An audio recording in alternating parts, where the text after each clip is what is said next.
Yes, y'all, as we come to life here at twitch.tv/conspiracy horseman with Skype sucking. Look at that terrible. It used to be awesome. You could have multiple screens, overlays, all the shit you wanted, and now it's bubble within bubble bullshit. We'll see if anybody shows up here. I don't want to get too far into it until some of the heads who get the Twitch notification may show up. So when you hit the chat room, let me know if you can hear me, infidels, because that's essential. I'm on the old machine, and I don't want to waste any time or any bullshit here. So we'll see who's first to the chat room. Have you done any Twitch, Law, or no? No, I was a part of a company that started working with Microsoft to do a combination of tournaments, like Fortnite tournaments. Yeah. And so that's through I think that's technically the competitor, right? Is Mixer. Yeah. There's a bunch of them now, I think. Right. So I think that was the one that we were doing some stuff with. But then in Chicago, a lot of people have been talking about trying to figure out how to get the comedy. That's it, right? We'll talk streaming about that for sure, man, because it gets me red hot thinking about it sometimes. That's where we're trying to get you. Get you to the red hot spot. Somebody's in the room here. Who's the first to the chat room? I see you, infidels. Can you hear us? If you can, let us know. If not, I got to reset some bullshit in OBS. I should type that in here. Check 1 2. Can you hear us? 1 2. Not sure if the settings are right. Check 1 2. Wrestling Redneck, you can hear us. We sound good. Triple D, Citizen Slim, here they come. The infidels of the locker room. We open up. The show's over. TX Sooner, Bang Biscuit, y'all. Well, if you, I didn't even send up the transmission flare, infidels, the transmission frequency of the signal flare to let you know that this is the Ultra Kayfabe late night version, straight off, right out of the back, out of the green room, right off the red line train, brown line train. First transmission of HAHAHAMIN returns. ImprOvinsider.com, reborn, declassified, infidels. That's right, because you're here at twitch.tv/conspiracy horseman. All the plugs that we can possibly get in, but check it. It's the 5-foot assassin with the roughneck business. We flow like gravity, never had a cavity, got more rhymes than Random Acts got family, infidels, and we're taking it all the way back to the originator, the man who started all, who dropped the pebble in the pond. Here tonight from Second City, from New York City, it's the Rap Committee, the original producer of Random Acts, the mind behind it all, Law Tarello, here on your first episode of HAHAHAMIN. YOLO. Quite an introduction. Wow, it's awesome to be here, man. Thanks so much for having me. Oh, dude, I'm just glad. I thought anyone was going to take the new cherry of this situation. I'm happy that it's me. Dude, I got some great guests lined up, but I was like, you know what, man? I saw the new good news of your promotion at Second City in Chicago. Yeah. I said, there's no better place to set this off, to start this off than where it began for me, because this is a big year for me, Law. We're same age pretty much. I'm going to be turning 42 this summer, and this is my 30th year in performance without missing a year since 12 years old and Oliver and Fiddler on the Roof and shit, man. So, from that to this, which I could probably go back and play Tevye now. If I need to. Yeah, definitely got the Tevye bid going. But I just want to say, there was a point where you're an amateur, and then there's a point where you start to hit your stride. And we weren't making money at that time, but we did something that turned out to be so spectacular, and we'll cover it all, that it's almost too much to even fucking realize, man. So for those who don't know, this is Law Tarello, codename Mangello. You like that, Stooge, and only your cousin will get that, man. But this goes back to my college days at Fredonia, where we both went to SUNY Fredonia in New York, and a very big theater and music school. And this guy had the foresight to say, hey, there's all this talent here. And when you're in a situation, a conservatory school like that, it's very competitive, and there's a lot of bullshit where it's just like a couple shows. You're either in or you're out, and you're on crew and you're backstage painting, and you could be a fucking brilliant performer, and you're fucked. And Yeah, for the main stage where yeah, the department had time to do, yeah, there you could really be a solid performer there, and not there were people who were graduating that had not seen a main stage production. right. When I transferred in as a sophomore there. I went to Mhm. LIU my freshman year, and I transferred in. I remember meeting a few people, and we were all talking, and went to their graduation and everything. And some people that I'd hung out with for that whole year, and I found out they had been there for 4 years, were leaving with this BFA in acting or in musical theater, had never seen a main stage. It's They did unbelievable. all their classwork. They were diligent students, Yeah. but they never saw a They don't stage know with, how to with an work a audience. crowd. They don't know how to work a crowd.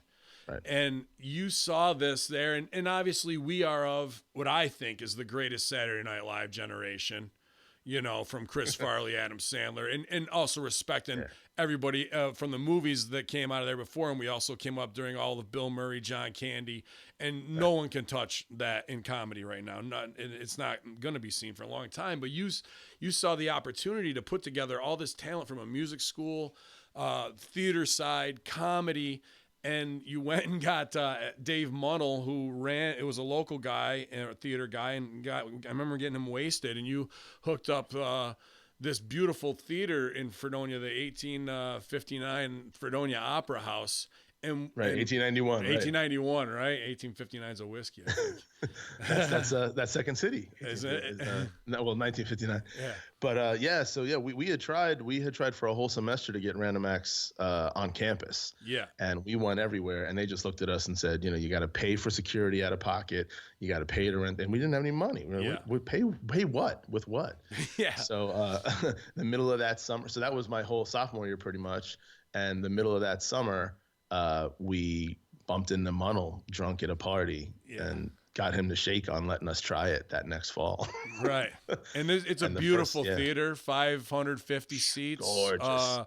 Upper, whatever you want to call it, mezzanine, there's plenty of balcony, whatever. And they had just renovated. They had just raised all that money to make it look the way it did in its heyday and bring all that to life. And then as soon as they opened their doors, like within months of opening their doors, they were almost out of money. And they had no plan to make money. They had no real plays. They were going to bus and truck stuff in, but at only 500 seats, even some of the biggest shows weren't going to draw enough to that area to keep the place going. Because it's people who are going there were your people with money who are theater patrons, but that might be 100 people to fill a 500 seat show. You're fucked. Right. For a cello concert. I think Dave saw a little bit of something else in us too. He was a good businessman. Sure. And he looked at us and said, "Hey, how about I'll throw you guys?" I think it was something crazy, like $100 a show. For poster budget and shit. Yeah, for poster budget. Right. That's what he said. He's like, I'll make sure you don't have to come out of pocket for any advertising. Yep. And you guys can take that money and put it towards whatever you want. And I was like, and at the time, so our first cast had 30 people in it. The first year was ridiculous. And I was in the crowd. I was in the crowd for that first year watching, and I was just blown away. It was too many people. It was a little nuts. And then I started thinking that we needed to pare that down a little bit. Well, you know why it was so many people is because of what you said. You had all these upper level classmen who got no stage time. They're like, fuck it, I'm getting my shit in before I leave the territory wrestling wise, Yeah. So then people also really didn't get a chance to have a voice of their own. There was a few people in there that were BFA actors and they were playing in musicals and whatever, but they didn't get a chance to really say anything over their whole time at school. And that's what also we allowed. The show itself really said, if you have something to say about the world, this is a place to do it and be free to do so. And we sold out our first show and never looked back the whole time. I mean, it was insane. Lines around the block. Yeah. We probably could have sold out the place 2 times over in a night. We just had to turn people away. We could. And then this is a smaller school in town with 13 bars 2 blocks away. And on a Saturday night, you was pulling 500 people to pack it out. Like you said, it felt like, and me as a wrestling mark, we were going to ECW shows, and it was that same underground, like, oh, fuck, you never know what's going to happen tonight. It was just a very 90s Renaissance underground movement, whether it was the music, everything that was going on, man. And then it was Wild West when you're starting a show like that. You have to feel it out, what's going to work and what's not. We were fighting fires. Yeah. And then you're ending up with a full house band. You're ending up with musical guests inside of that. And then anywhere from about 20 to 22 people in a show is kind of what it shook out to. Right. And it's a little less than that now, but it's not the same iteration, but the same family and the same heart of where they are. Right. But for a while there, a 4-year span, up till about 3 years after you left, we still had it, and in that space, and it meant everything, and we didn't realize it as much as I do now. Even now I get pissed off about it, but like the show really took shape and flew, and I don't want to talk too much about who did what or certain sketches, but at that point in the transition where you always have to transition to a new director because somebody's graduating, you have to leave it in good hands and prep somebody. That's a whole year of who's going to step up and take the reins to do this, as we are now going into coming up on our 25th year. 97. So whatever the hell that is. So yeah, I'm Steiner math in here. 20, 23, 24. 22? Yeah. So 2022 will be 25 years, right? And we had the big 20-year celebration. It was awesome. Amazing. But for me, now let's take a look. And I want to get to all your new stuff, but fuck that shit. No, for what it's worth. And even to say, even the part that you kind of bumped over there, that really is why the whole thing still exists. Is people looked at me my senior year and they're like, I guess this is pretty much done with you. And something happened where I just was like, wait a minute, that can't be that doesn't even make any sense. Everyone's worked so hard. And when it comes down to it, at the end of the day, someone had to shake the hand of one person, and that had to be a person that comes up with an idea and all those things, right? But then it had a heartbeat of its own. Sure. So that was where I said, okay, I'm not doing this show anymore. I'm stepping out, and I'm going to start training whoever the next director could be. And I want to see it, make sure that I'm still here if there's any questions. But it's somebody else's show. And my entire second semester senior year, is kind of weird to think about, anything collegiate as having that much meaning. But the truth of the matter was, stepping out of the show was the hardest thing I could do, because it was my baby at the time. Everyone knew me for it and all those things. I was on stage all the time. But also, I knew that it would die if I just let it. If it was all my ego, if it was all about me, that would be it. So I stepped out of that show that year, and that's when I had asked Kevin Soretta. Probably mostly because he was from New York too, and I have that New York City ego. Yeah. And I was like, oh, this kid reminds me of me. I'm gonna set him up to be the next director. Yeah.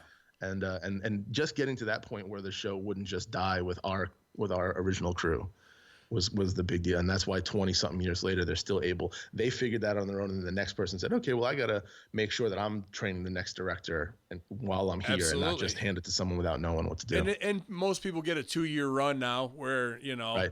And I've seen the senior years, because I try and go back for every reunion that's been important, 10, 15, 20. And to see each one of them have the command and understand what it is awesome. But I don't want to get too of like, not only did you shape it during that time, but we say pebbles in the pond. All right, so what's happened? You're back at Second City now. You're doing things on multiple TV shows, which we'll cover. So there's you. Here's me in wrestling.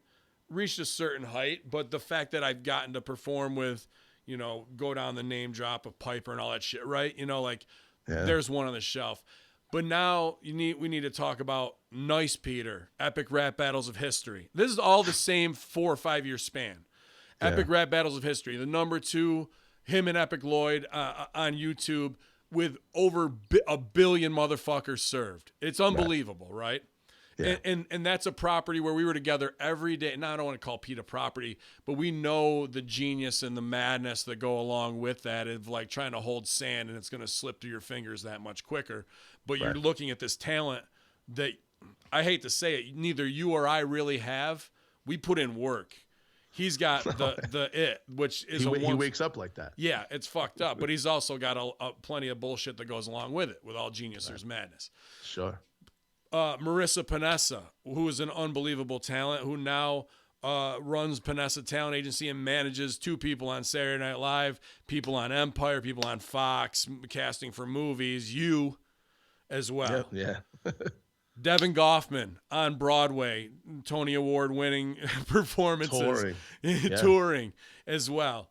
Gabe Kroom, another Broadway guy. Carolyn Castiglia, on VH1 on National headliner, headliner with stand up.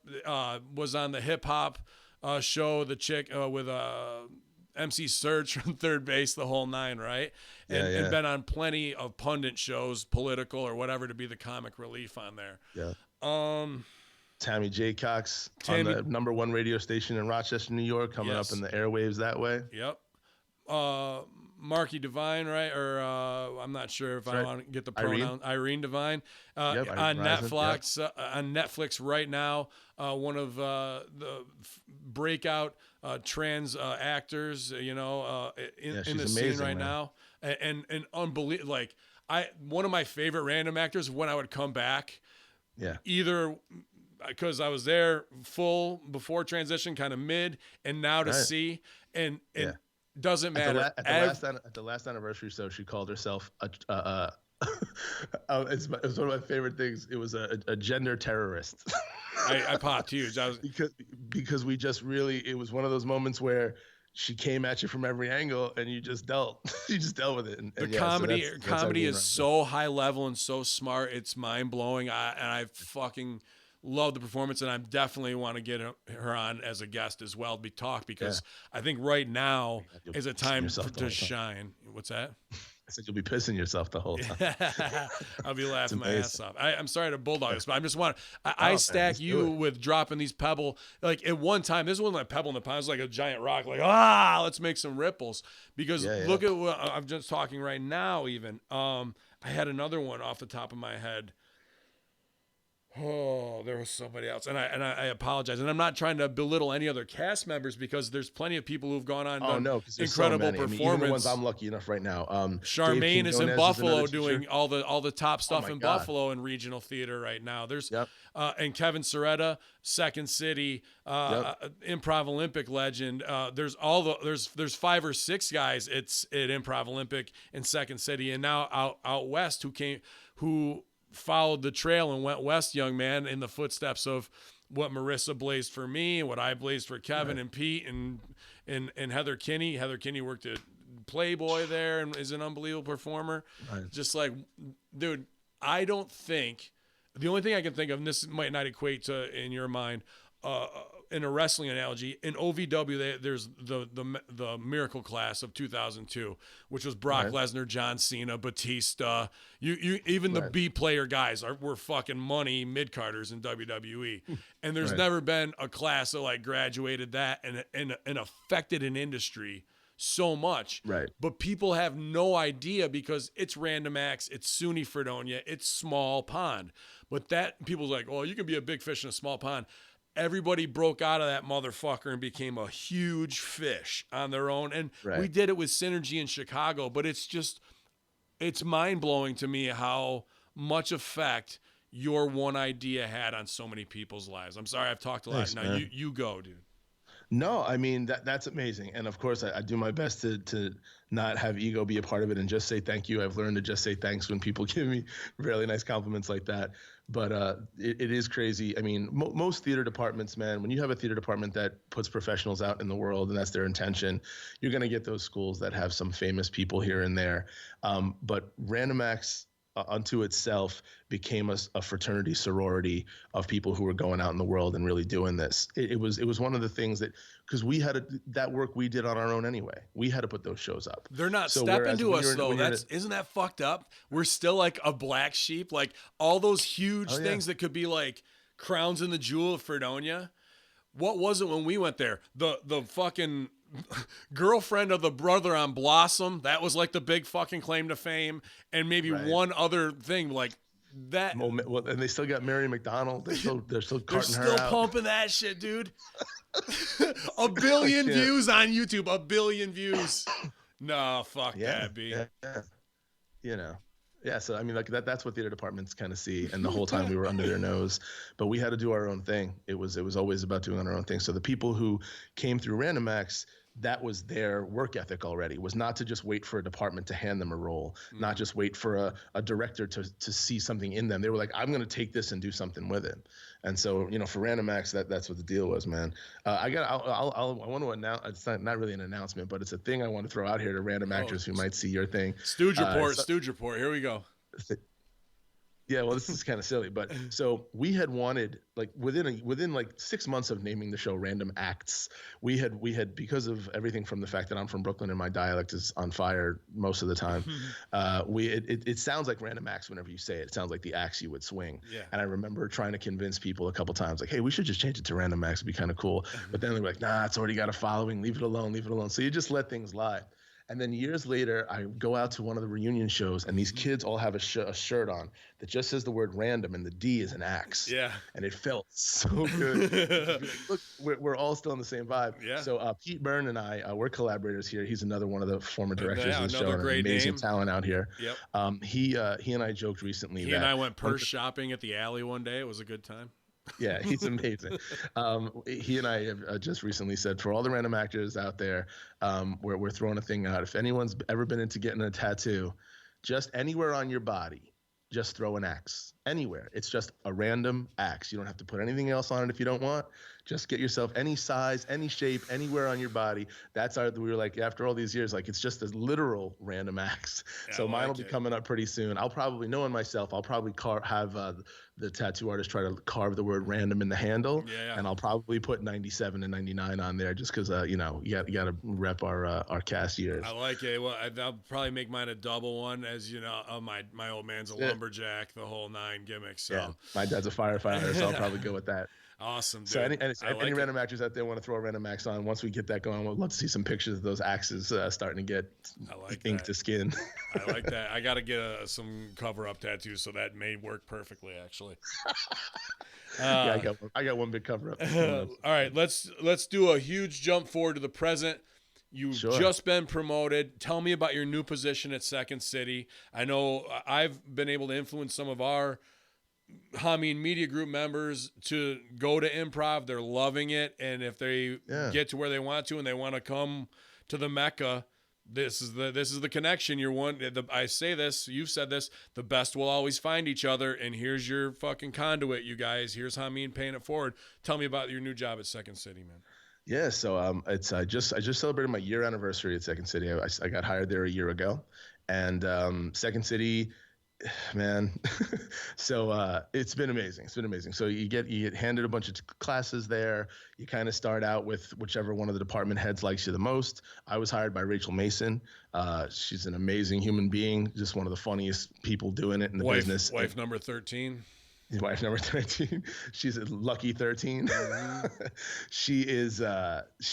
It's crazy to say this, but I mean, between how many F-bombs she drops and her East Coast vibe when you talk to her and everything, I really felt like I was at home at my first interview. And essentially what had happened is I moved to Chicago 2 years ago, and it takes a while to get people checking out your resumes and to really get seen in certain venues in certain ways. And so I'm here for like 3 months, and my mom passed away, right? And it was, she wasn't the healthiest person, but it was still kind of unexpected, whatever. Literally 24 hours after my mom passes, I pick up my phone to start doing all the things you got to do to make those arrangements. And on my phone is an email from Second City saying, hey, we want to bring you in for an interview. So I was like, I'm not even one of those people that believes remotely in anything ethereal or spiritual in that way. But I was like, man, Ma, you've been off the planet for 24 hours and I got this interview. At that first interview, Rachel Mason looks at me after going through all my stuff. She tries to give you the real shtick on it. She goes, listen, for what it's worth, I love all your stuff. This is a great interview. We'll bring you in for the audition. She goes, but you got to realize some people would kill their moms to work here. And I said, funny you should say that. Because I may very well have done that same exact thing. I might have killed my mother by moving to Chicago and getting out of New York. But so that's been a year exactly. And then just this past term, they start, they just based on everything, you get student evaluations every term. And those have been going really well for me. I love teaching, man. I mean, it's something I did bump into. It's not anything I had ever planned. If you would have asked me when we were friends back in school, if I would have ended up as a teacher, I probably would have thought there was no real way that would be a thing in my life, mostly because I'm just not academically minded. But I ended up going back and getting my MFA and doing all the kind of academic-y things you got to do to be considered serious in that world. But are you really doing anything different? I mean, obviously curriculum-wise, but you're doing the same thing we did when you were directing Random Acts, when you opened your theater in Rochester, when you opened your theater in New York, when you played at UCB in New York. It's the same. It's the same thing. It's just greenhorns are coming in. Here's here's the formless form, your Bruce Lee, be like water, friend my style. Here's the games we play to get in a group mind. Here's the loose yes and rules. And now let me mold you like silly putty into a great performer. Right. Yeah. I mean, it's really just along the way, I've been very lucky to keep eating at this improv buffet. Yeah. And I just take in everything. I've been lucky enough to take classes, you know, early on. Like as soon as I left Fredonia, I was lucky enough to take classes with Dr. Marty DeMott before he passed, because Second City threw a little classes in New York here and there. I was like, oh, let me snatch up a couple of those. Yeah. And I was UCB'd up by, and my UCB days are Amy Poehler and all the original UCB4. I was taking classes with Billy Merritt, whose book just came out and stuff. So that runs deep. But I also got a chance to take classes with TJ and Dave at Second City in Toronto years later, by the time I opened the theater in Rochester. So I've got this improv buffet and it all lives in here. And I love putting it out. But like you said, it's really just shades of everything we've been doing forever, man. Whenever I have a classroom of students, all I think of is I'm going to give you what I do on stage. And at this point, anytime anyone sees me perform, whether it was on the Broadway stage or whether it's TV commercials or whatever it is, I get a positive response and I have a high ratio of success once I'm in the position. So I'm going to give you that same stuff. It works for me. Try to make it work for you. And then we see what happens from there. Yeah. There's some tears along the way. You and I always have good scenes together. Just we're pretty much cut from the same cloth on most things. We both have the slickness of a scumbag promoter to get things done and get people to where they need to be. And unfortunately, that means cracking some fucking eggs sometimes. Yeah, Lachlan told me it was he told me once that you have the heart of an artist, but the soul of a producer, and producers are soulless. And I remember thinking like, man, that's the weirdest compliment insult anyone's going to give me. If you want to talk, who he's talking about was, I was the first class to graduate in media arts in 2000, and Tom Laughlin was a legend theater director and still is in that area and influenced so many of us as performers. But he had just jumped from theater to be the head of that department. So I was like in the perfect spot, the perfect time to get, where I need to be theater wise and start the digital shit, which was nowhere near where it is now that we can sit here. No, it's just the beginning of all that stuff. Yeah, where we can have these unbelievable conversations live on Twitch.tv/Conspiracy Horseman, so. Yeah. Just this past week, Second City has a lot of different programs, and some of them, I mean, I work in the advanced program, I work in the kid and teen program, I work in the TV film performance program as far as being an educator there. And the A to E is when you think of Second City classes, that's A to E. That's those 5 levels. It's boom, that situation. And essentially you just start moving up the ranks. The better that you do, the better your evaluations are from your students, your reputation in the building, showing up, being, Johnny on the spot with whether it's subbing here and there, just getting people to know that you're serious about the art form and its evolution. And just this past term, as you mentioned, I was handed 2 level E's. Those are both classes that in the 8 weeks that they'll go up, those kids have to perform. I say kids too. And they range, my students in that class range from right out of college all the way up to I got one student in his mid 60s. Yeah. So that's just people who are loving life, have dedicated at this point over a year to these classes, shelling out that money every term. These are 8-week terms. They've got to be dedicated. Mm-hmm. They will also, every time you have you do a class like that, the teacher can always recommend that you do or don't move on to the next level. Performance levels and shit. Yeah. Right. So it's and I got Wrestling Redneck in the chat room, and he's one of the ones I was talking about who's doing improv. He's in North Carolina, which I don't know if in North Carolina, I know there was, I don't want to bring up bad vibes there, but dual exhaust with, and all Dirty that. South. Yeah. All that went down.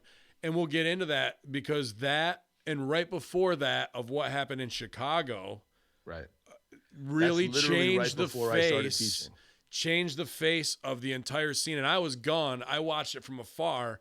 And I think since those times, the Chicago improv scene is broken, is reactionary, is liberal to push an agenda so far just to think that that's going to help them get on Saturday Night Live. It may, but it's not. They've weaponized their comedy in a way that is so wrong and disrespectful to the way we should be doing things, of walking the razor's edge and fucking punching both sides in the face as we fucking walk down it.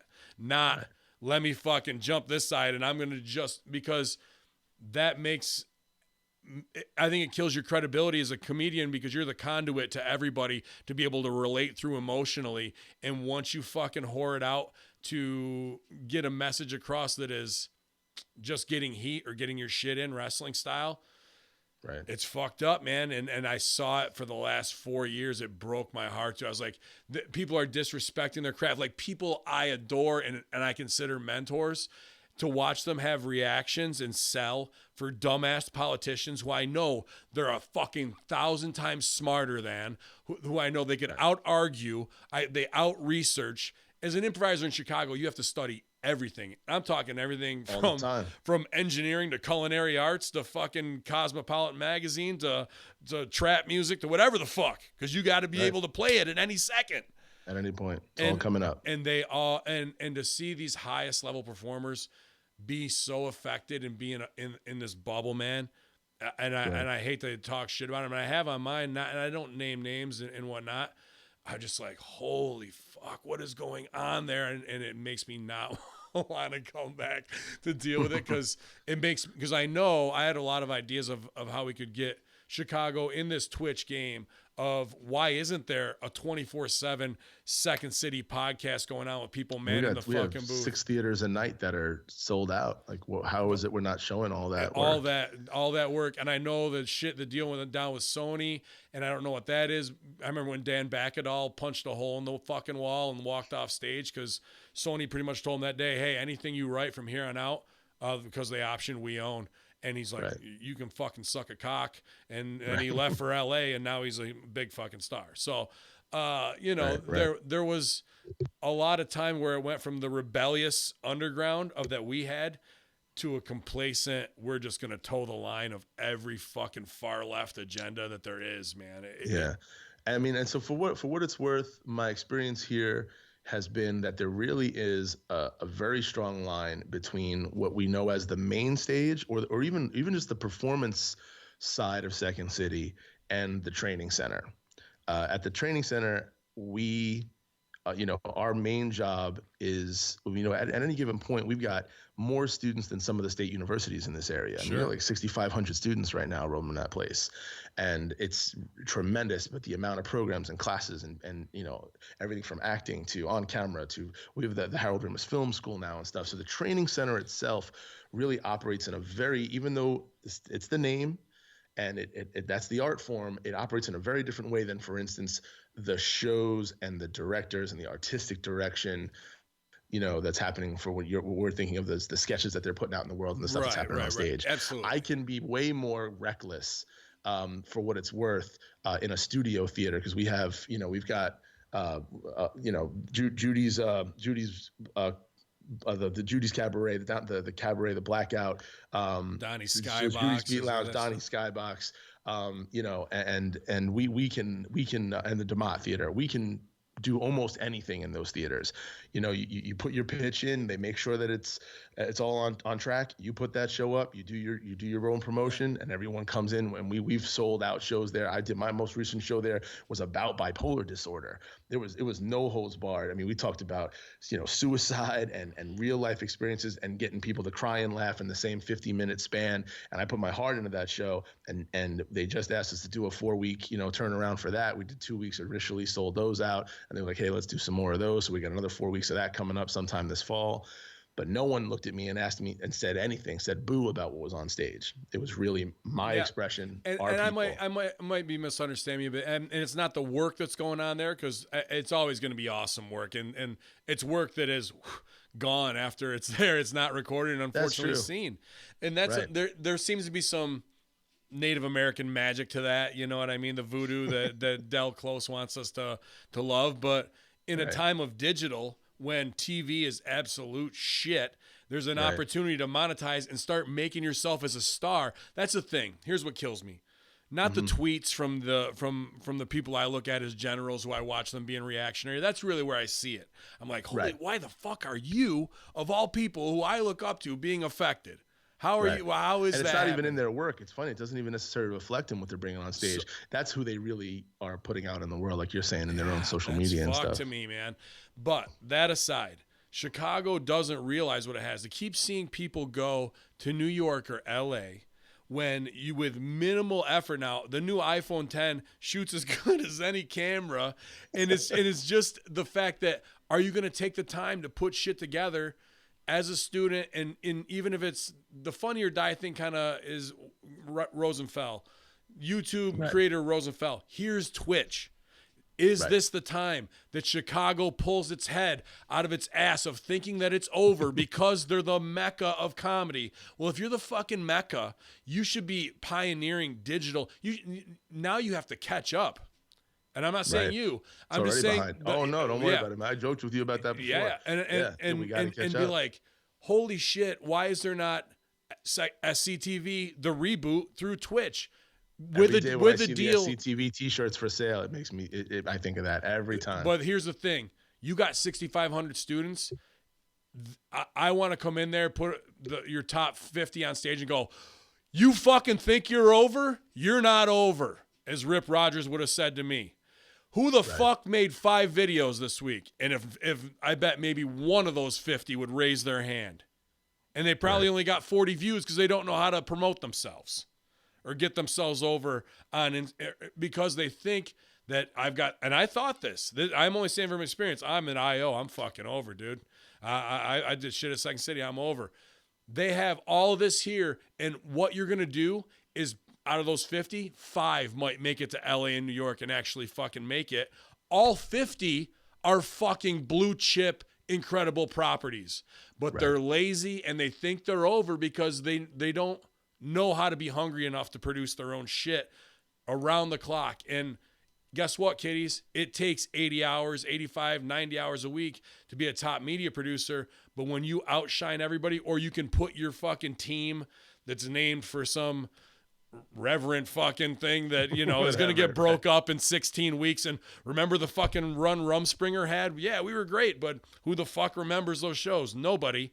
Here's your chance to be the State, to be the next Key and Peele, all that shit is right here for the taking to build the underground. And there isn't one fucking crew that's doing it. And it makes me want to smash things, dude. It makes me want to smash things. Students will look at us, whether it's, improv for actors classes, for instance. Those are kind of like, you get in those, and those are folks that we have the same vernacular. These are people that have studied acting for years, so now they're adding improv to that ideology. And they look at you after 8 weeks or 16 weeks or more, they'll take 3 levels of 8 weeks each and say, how do we get seen? How do we get heard? How do we get more stage time? And then part of me wants to be like, you don't need more stage time. You need to get your stuff out there, out further than the 16 people that you keep convincing to show up to shows, Jordan Klepper was as good, if not better. No, he's great now. He was as good. He was as good doing Late Night Late Show at IO for 2 years as he was a Daily Show, or now in his new show Klepper, which is fucking awesome too. And that's what I'm saying. He has that it factor, that charisma when you see him. He comes through.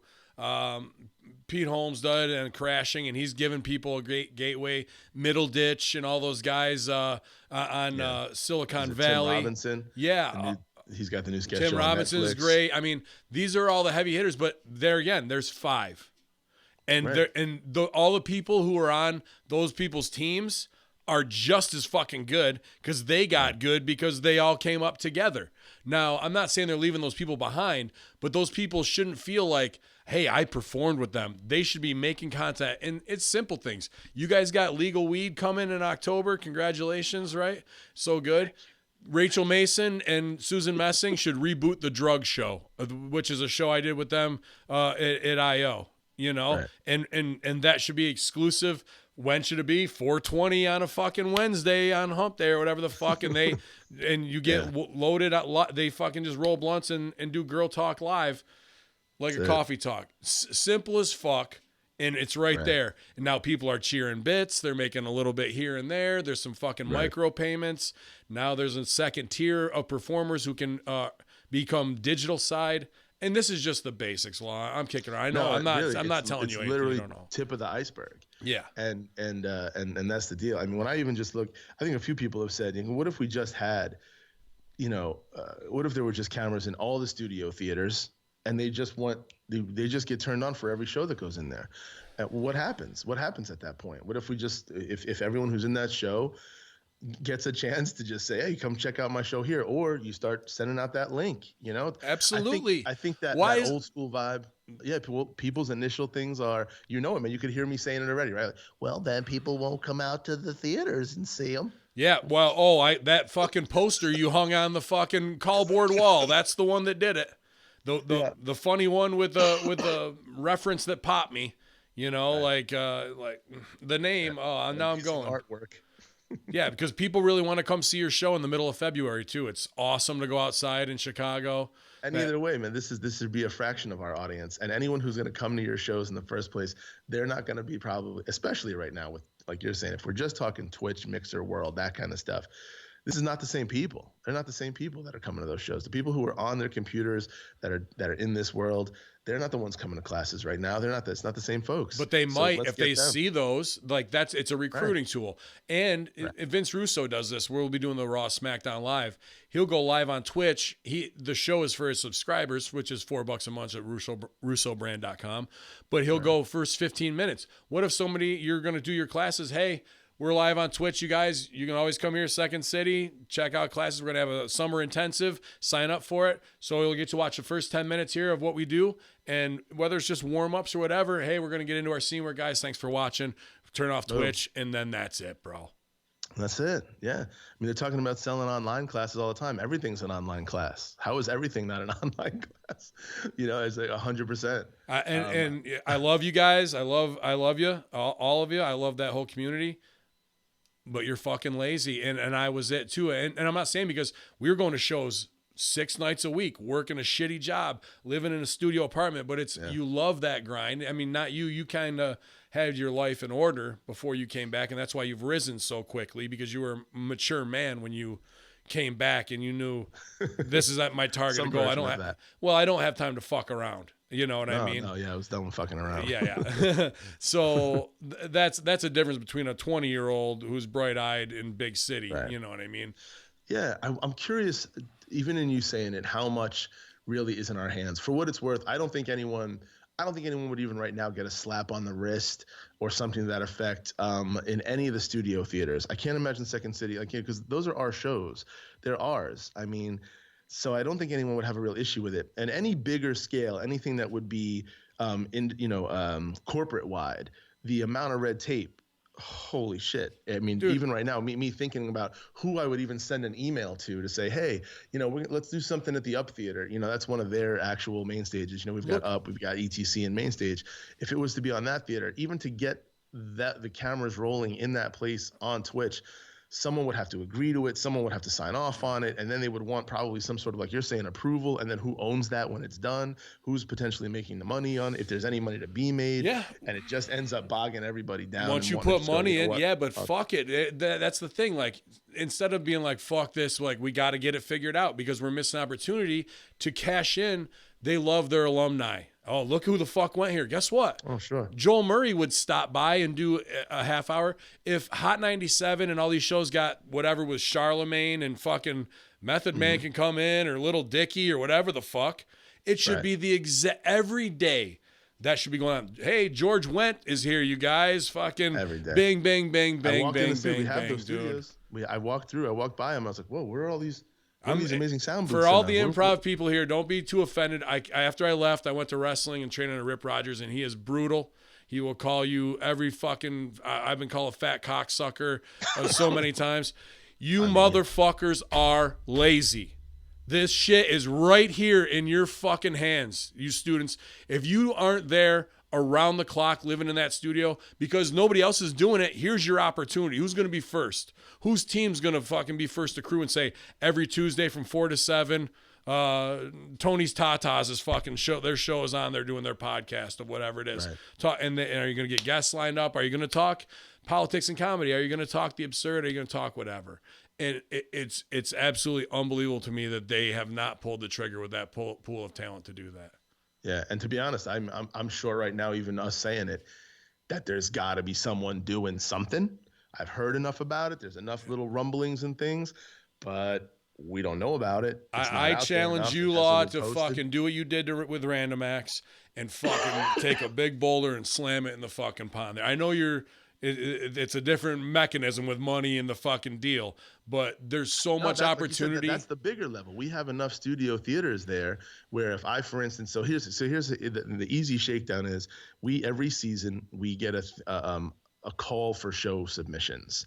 Now, being faculty there and being someone who's now produced 2 sold out shows at that place, of varying lengths, pretty much the stuff that I come in, as long as it fits on the calendar, I'll get the shows I want. Sure. If there's someone who's brand new and they kind of don't know them, and they ask you for a lot of information when you do a submission for a show. So if the stuff doesn't look right, they might say, hey, hold off, get your shit together, come back to us when you have a marketing plan and all that other stuff. Pretty much at this point, man, it's a season ahead. So right now, coming up, we're looking from August through the end of the year is what they're taking submissions for, right? If I were to put a show pitch together that said I want to do this show weekly in one of the studio theaters, and I want to do an 8-week run of it.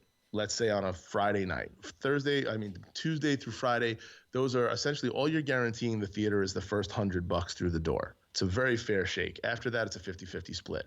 If you can't get $100 worth of people in that door, that's coming out of your pocket. Right. I've never had an issue in that building at all, putting plenty of folks in chairs. It's not hard to do. If you can't hustle 10 tickets at $10 a shot, then you're a shitty promoter. Exactly right. So those all the studio theaters are between 49 to 50 seats each.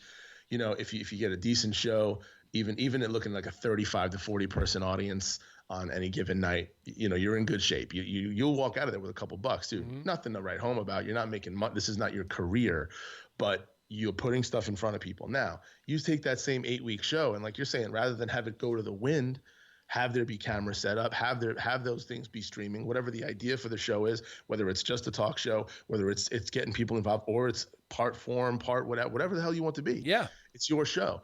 I don't right now.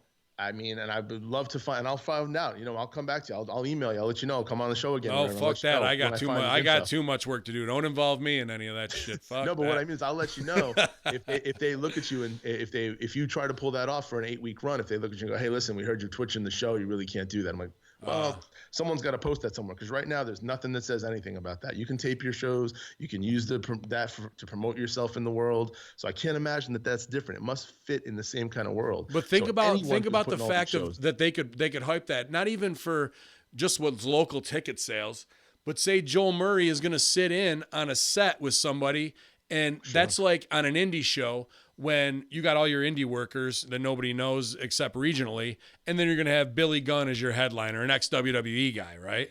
Now that's your ticket seller. People want to come get that autograph or see that. They're pumped to see TJ and Dave show up and do something there, whatever the fuck, right? And you billboard that a week in advance. Now it's about people tuning in from LA, New York, and they're all going to cheer bits. It's just like sitting on a fucking street corner with a guitar case open, and people like what the fuck you're playing, and they're happy they're getting free content. They're cool. They fucking cheer you some bits.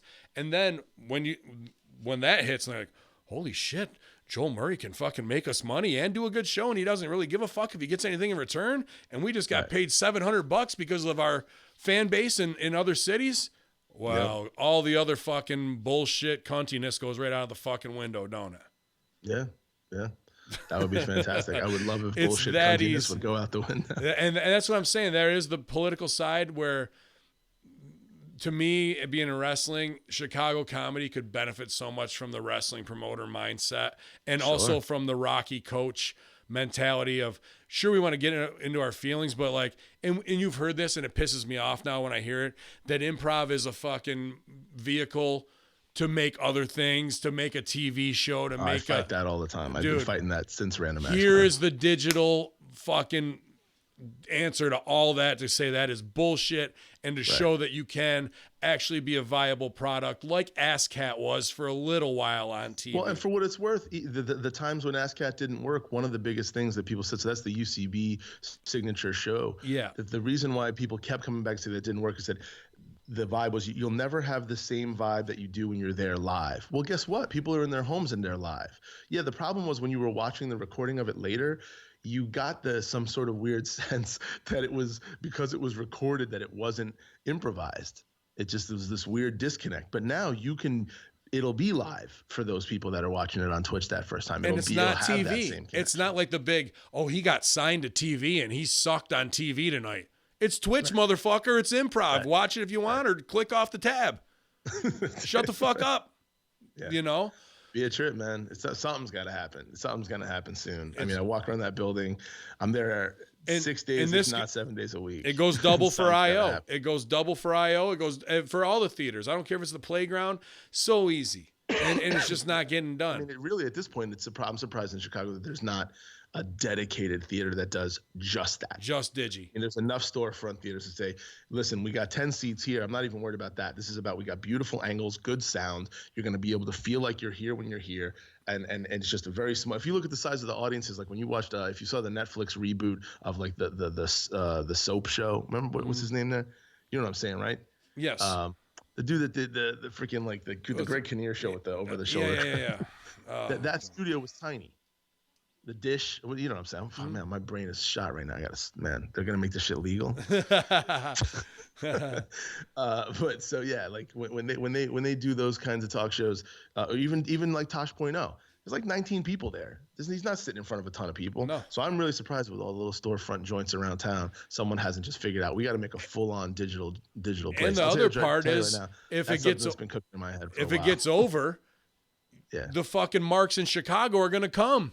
You're not going to have to worry about selling the seats because it's over digitally and they want to fucking be in the small theater. There's only 40 seats, dude. We got to fucking get our tickets by 2. Oh, forget it. And then you can make those tickets $40 each, whatever, And for what it's worth right now, man, there's no way an improviser in a studio show or an IO show or a playground show is making there's no way a show itself is making $700 to $1,000. Like you're saying, if people can throw you money from your fan base around the country that you earn on your own, and it's little bits here and there, but it equals up that per show. There's no other way to do that. No. There's no other way to do Nope, there isn't. And Chicago, if you don't know me, and you did know me, 2000 to 2006, you heard about whatever the fuck, and you're put off by the way I talk raw. Well, I paid the cost to fucking be the boss. And if you're listening to it, it's here at HAHAHAMIN.podbean.com, twitch.tv/conspiracyhorseman, youtube.com/BinHamin, at @bin_Hamin on Twitter. You see what the fuck you got to do here, guys. Diversify your bonds, infidels. So let's switch it up, man. As I don't want to rant too much. I love this part of our relationship because it's a strange fucking thing. You and I have known. I watched you come up. I watched you come up in that world. It's amazing to watch. It was meteoric, But the good part was, I wasn't going to be one of those people that ever thought any of us made it overnight. I know from the second we all met in Fredonia, we were already paying dues in ways that other people weren't. We were just paying dues in ways other people were not. So it's been awesome to watch. So congrats for all your success, man. None of it has been easily earned or handed. Like you said, you've had to work for it. You weren't just pretty like Pete. No. I just don't. I know that motherfucker worked for it. I'm just saying. He's got it. He can just blow him away. Me, I had to get in there and be called a fat cocksucker for 3 years. And you had to suck a lot of fat cocks. It was rough, man. That's it. That's how you get over it. Not enough because I still am blackballed by WWE. But I'll end around them. But what I want to talk about is a viral sensation in your family as well in the wrestling industry is Casanova Valentine. Yeah, Casanova. Who's blown up on the Viceland stuff, the bar fighting. He's a deathmatch and CZW guy now, but you reached out to me to put us in contact with each other before he started doing anything. He was just doing his street art, and a phenomenal artist as well. Does all his own artwork. Great stuff. And, I try and mentor him how I could. He obviously didn't fucking listen to me and told him to stay out of the business. But his gimmick, I'll tell you what, wrestling is Baskin-Robbins 31 flavors, right? And what I do is old school and far different from what he does. So he's the king of the no ring death match. King if of the folks no ring want to check death out match. Casanova Valentine. Well, believe me, my audience is going to know. So I want to hear about your interest in that, and what do you think about all this crazy shit that you got 2 wrestlers in your life that are I mean, I'm so his he's wide open with his real world. I think the same way you are. People know, there's people who know I the wasn't for parts like that are 8 years. For like 8 years, we were like, yeah, did he really fucking join fucking Al Qaeda? ISIS? Yeah, people.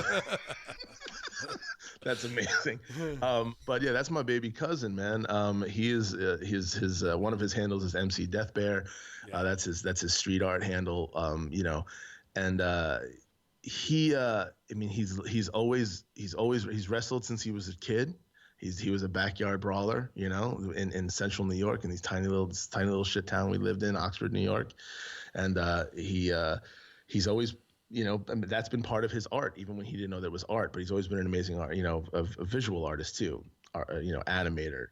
He and I did a show together called Purgatory Pizza, which you can check out on YouTube. It's still out there, and that was before you could really even dream of pitching stuff to Adult Swim and whatever. And we're still trying to make those kinds of shows a reality.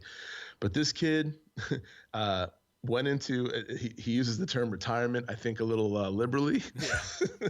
But he was wrestling for a little while in Brooklyn, then he went into retirement and just had to live life. He was just, whether it was a bouncer. I mean, dude got stabbed in the face when he was bouncing in Brooklyn. Yeah. I mean, he saw a real crazy life for a while, and then just started pitching these art shows to dive bars, scary ass dive bars in Brooklyn. And the art show was, I can get a friend who's got a kick-ass band.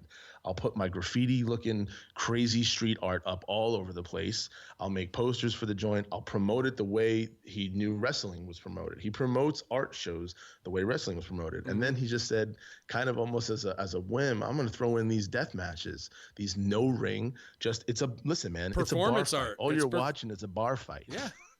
I've been in them. Let's stop. You want to know why that's genius, and why I know he's your cousin and the promoter scumbag way around things, is that he doesn't have to get wrestling and box insurance. He doesn't have to have a promoter's license. Nope. He doesn't have to have the state athletic commission breathing down his ass. Because it's an art show.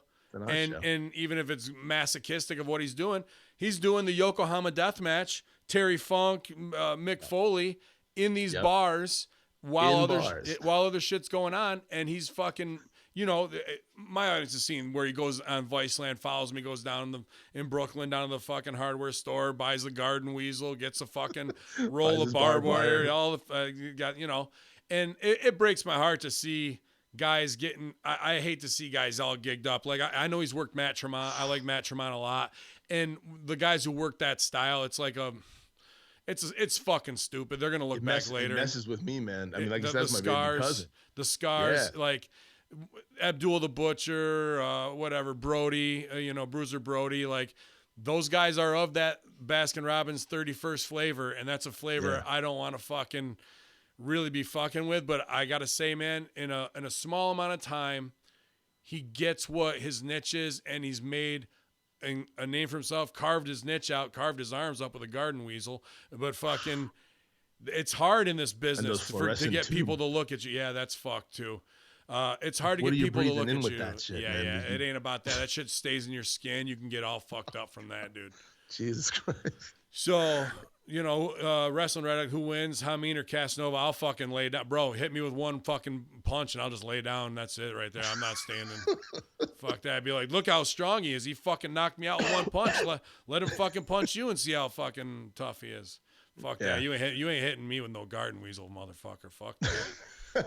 I mean, I just watched that kid take stage dives on the concrete floors and bars, thinking about just a little bit of give that I imagine. I'm using the word imagine because I've never done this, but I imagine a wrestling ring has a little more give than your average concrete floor at a bar. It depends. Some rings are bastards, but some suck. Yeah, some do.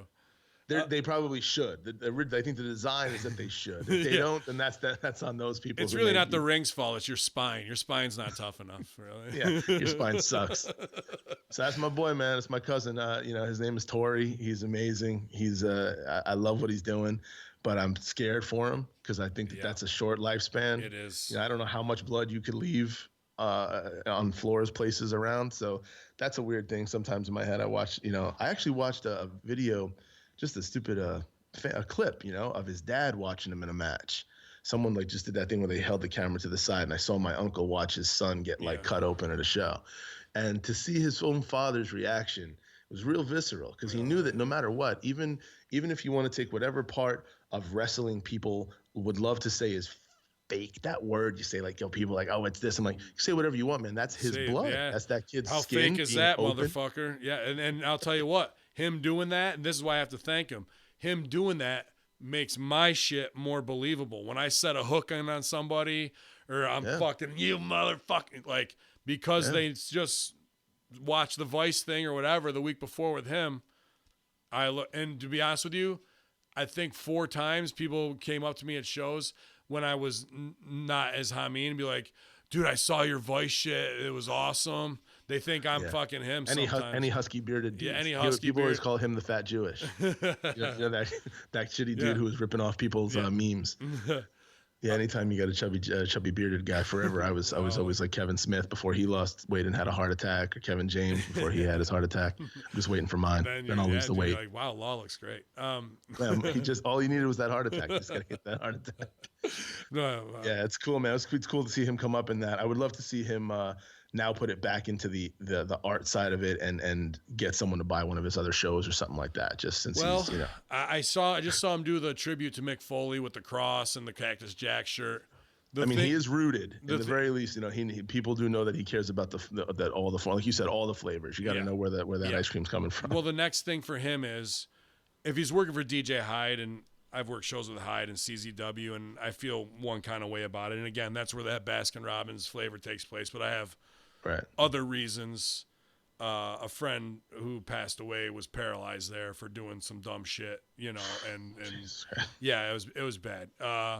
But you know, here and there, that's aside from it. But CZW, if he's putting his body on the line now, that's not a bar where he's doing these other shows.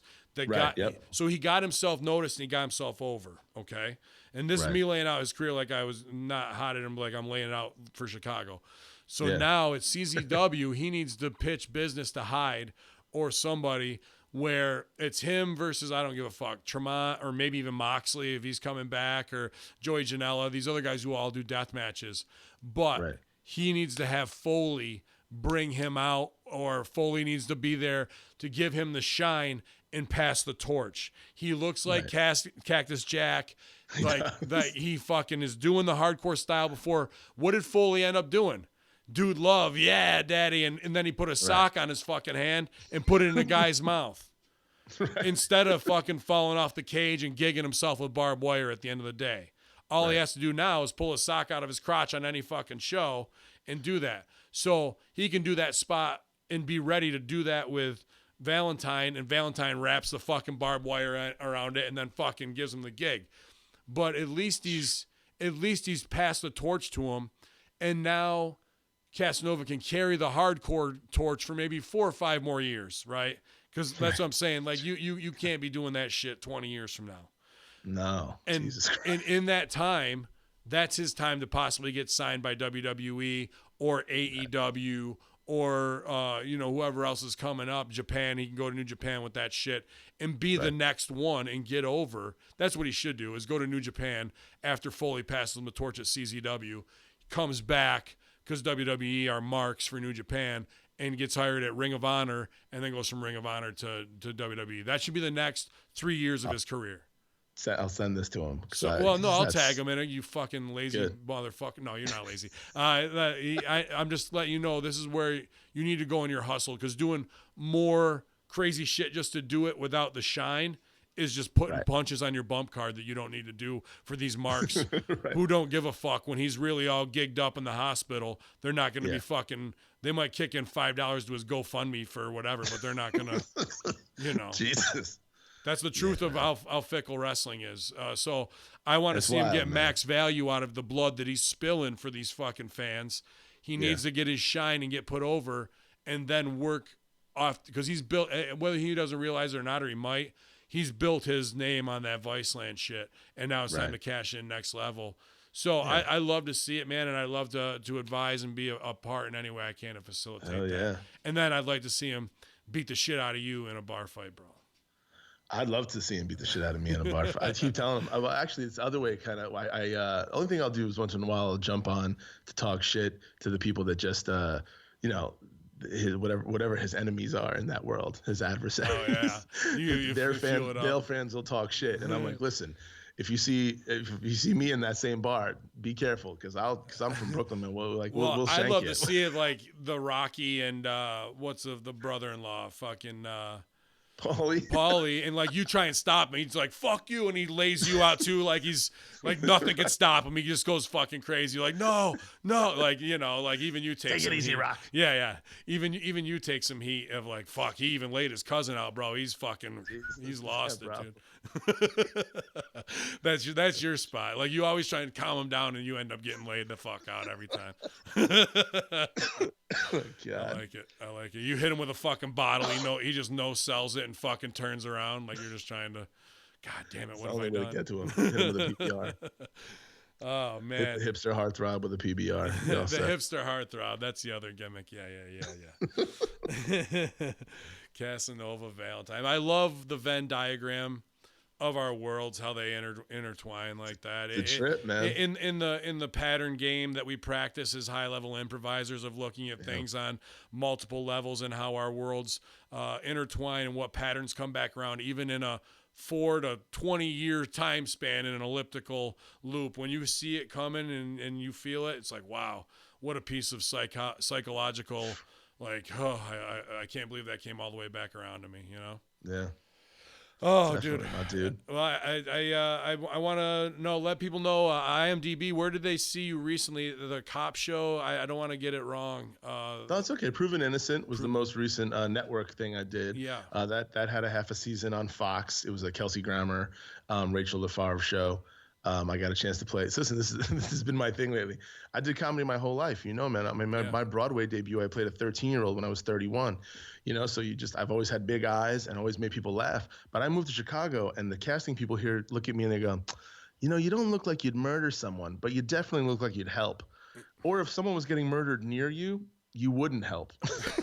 So I've been an accessory to murder on major network TV shows since moving to Chicago. They see me a little differently than they did in Brooklyn. In Brooklyn, they're like, hey, that guy's nice. What a funny guy. Here it's not that. They're like, that guy's going to kill you. Yeah, he could be a suspect. He looks suspect. Yeah, you could feel East Coasters, and I think they're scared of us a little bit that way. A little bit, yeah. It freaked me out, too. I played Chad, I was a car salesman pimp who had helped murder somebody on Proven Innocent, but I did get in season 5 of Chicago PD, I had a 2-episode arc, lots of fun. Yeah. Got a chance to play with people who were heroes to me, man. I mean, Elias Kotis that's Casey Jones from Ninja Turtles, man. The first Ninja Turtles movie. I was standing there eye to eye with the dude, and I was like, at one point, I joked with him. I said, "Hey, man, I looked at your IMDb. It said you were 6 feet tall. What am I, 6'6"? How you look at us nose to nose in our scene. I'm standing this much taller than him. He goes, yeah, I don't know who put that height on there. He's like, go get me a phone book now. Exactly. But I got a chance to, be face to face with my heroes and just it's unreal, man. That was I mean, really, that's Marisa making that dream come true. Yeah. I show up to those auditions and do what we always know we could do. That's not the question. It's just Can I do the job? Getting the door getting open. Getting someone who believes in you enough to open that door. So it's been a trip, man. I've loved that. And Chicago really gets behind that show as a city. So like there's times where I go to like the local sandwich place and the guy who walks in there, he's really sad. Every time he sees me, he relives the death of that character that I helped cause. And he always looks at me and I'm like, it's okay, man. I'm just an actor. That's not really who I am. And he's like, I know, but every time. And I'm like, I got you, man. I understand. I miss Al too. I miss Al. You should just bring him if he's ever in town. Bring him in. He's like, look, he's all right. See, everything's okay, fucking man. Good, dude. He's a-okay. I needed to recharge, so I just took a quick escape to New York City with the wife on a Monday, Tuesday, and saw TJ and Dave there. And yeah, they annihilated. Still sells out here in minutes. Well, yeah, and that afternoon, we're right in Hell's Kitchen. I'm walking by Frankie and Johnny, and I see that Michael Shannon's on there, and I'm like, man, it'd be cool if he was. Said to my wife, I go, it'd be awesome. Wife 28. I go, it'd be awesome if he was walking down there right now. I'd love to tell him just, I think he's a brilliant performer. And we go and leave. Obviously didn't see him. Nothing happened. And then we go down to Soho 7 hours later to go see TJ and Dave in this little theater, 160, 180 people. And 4 seats away, Michael Shannon walks in and sits down next to me. And then Tracy Letts comes in and sits down two rows in front of him. And I pulled lights for Tracy Letts and Dave in Chicago, and he would fill in for TJ. You know, I got to see the first 120 shows for free, which they were only charging no, not for free, $5. Like in Chicago or in New York, they're just charging 40 a ticket. Chicago, I saw the first 120 for $5 each, dude. And they were all just, the fact that those aren't archived is a shit. Like that's like losing. Oh, what were those Shakespeare works? Nah, never mind. I don't fucking remember those, dude, anymore. We don't need those anymore. It's lucky enough we just have Trust Us, This Is All Made Up. I know. Mean, just to have that movie itself. Crazy. And that's just one glimpse into thousands of performances. And the one I saw that Monday was better than Trust Us, This Is All Made Up. Oh, right. It was fucking great. And just watch Michael Shannon on a Monday when he's off from his Broadway Tony Award winning Broadway show, and watch him reacting. I didn't want to mark out and watch him, but I was like, let me watch, because those guys are my senseis. Dave's a huge mark for Ben Hameen, you know, the $5 face slap, and TJ's on wrestling more than anybody because he's on the Sonic commercials on every fucking commercial break on Raw. So it's great. Like I have to see them constantly, you know. So, and Dave's always great to reach out to, but we waited till all the super Chicago marks cleared out, said our what's ups, but Tracy and Michael Shannon were waiting for him. And I said, hey, Dave, do you think you could convince Michael Shannon to take on a $5 face slap, or is he too much of a pussy to do that? He goes, I don't think he would, Ben. He's got to be on stage tomorrow. I was like, come on. But I stood eye to eye with him, man. But afterwards, you know, I just went up. I was like, hey, man, I just want to let you know that you've given a lot of people a lot of joy in their lives. And every time you perform, it's a masterclass in what we do. And I just want to let you know I appreciate that. And he's like, holy shit. Well, thank you, man. That's pretty incredible of you to say. I was like, it's just important to me to let people know in the moment when I do. And my name's Ben. Have a good night. And I walked away. Nice. So that's classy. Yeah. Just and I know they were going to some private fucking dinner thing. So I was just like, get in, get out, pay my respects to the fucking masters, and we'll see you the next time around. But it's moments like that where you're even in putting it out in the atmosphere of like, dude, it'd be cool to see Michael Shannon walking down the street to his Broadway show, and then he's sitting next to the fucking wife on the other side of the aisle, you know, pretty much. Right there at the same show. Yeah. And it shows, and I've said this plenty of times, I said it earlier, the best will always find each other. And when you hit your wagons, or when we have that synergy from Random Acts, when you go to Chicago and it's Marissa, when we're all under the umbrella of TJ and Dave of what we do, when the greatest actors in the world respect them more than anybody else that they work with, I know we've positioned ourselves in this lifetime of whatever we have done in past lives to at least enjoy it and be fruitful from it, and all be able to make our money and lives creatively is an unbelievable gift. Yeah, man, it's a blessing. I have no doubt, you know, that listen, we've always, the cool thing is we're doing the same thing, like you said before. You know, I look at a few people like that. You know Reggie Watts? You familiar with his work? Yes. So Reggie's one of those cats, man. When I was coming up in New York, you know, taking classes at UCB and doing stand-up occasionally, but, you know, on stage doing improv. When I look at the work that dude was doing, even with just that Green Monster, you know, sample box that he was using, the dude does the same thing now for an international audience. Absolutely. It didn't change who he was, what his art was, just the same thing. So if you can keep doing, you know, I mean, you know, that same mentor that we talked about, Tom Laughlin, on the eve of my college graduation, looked at this group of people that he had mentored for years and said, guys, best thing I could tell you is do one thing and do it well. And I'll tell you, it was good advice. And there were times where I strayed, where I was like, wow, I think I could be this. I think I could be that. I'll do all these other things. All these years later, man, I'm doing the same thing, but I'm doing it well. Yeah. You know, it's focused and I know what matters. Mine is grow facial hair and do shitty accents. That's do one thing then. Grow facial hair. I'm on it, Sifu. Oh man. Whatever it is, man. It seemed to have gone all right for the last 13 years, dude. But you are the one that, you know, wrapped that gift for us, and we didn't, and it keeps giving. And I wanted to let you know in my 30th year's performance how much I appreciate that, how in awe I am of the people might not know those performers I listed earlier. It's worth going and looking each one of them up because they're all brilliant, and to be able to be cut from that same cloth and even say I shared the stage with them or was able to inspire or be inspired by them is because of what you put together. So I just want to say thank you so much, and for being the first guest on HAHAHAMIN, and for being a great friend, a mentor, director, and performer. Yeah, Allah, man. ProWrestlingTees.com/BenHamin. You can actually just go over to the fucking store on Damon, and they don't have to pay shipping or nothing. And there's a big sale this week starting Monday. So dude, that's happening. That's amazing. But yeah, tell people what you want, where they can find you, what you want to promote, plug, put over, man, and give you some time right here. I appreciate it, man. Listen, it's yeah, you can find me. I would just love to actually hear from people. So, hop over to Instagram. I'm up there. Everything's just Law Tarello. Feel free. I'll give you some links or whatever. But you want to take classes in Chicago? Tell them you want them with me.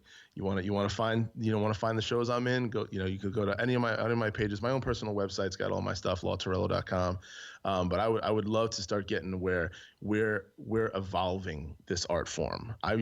Whether it's how we put it out, the digital stuff we talked about, and not getting people to be lazy, that's as important too.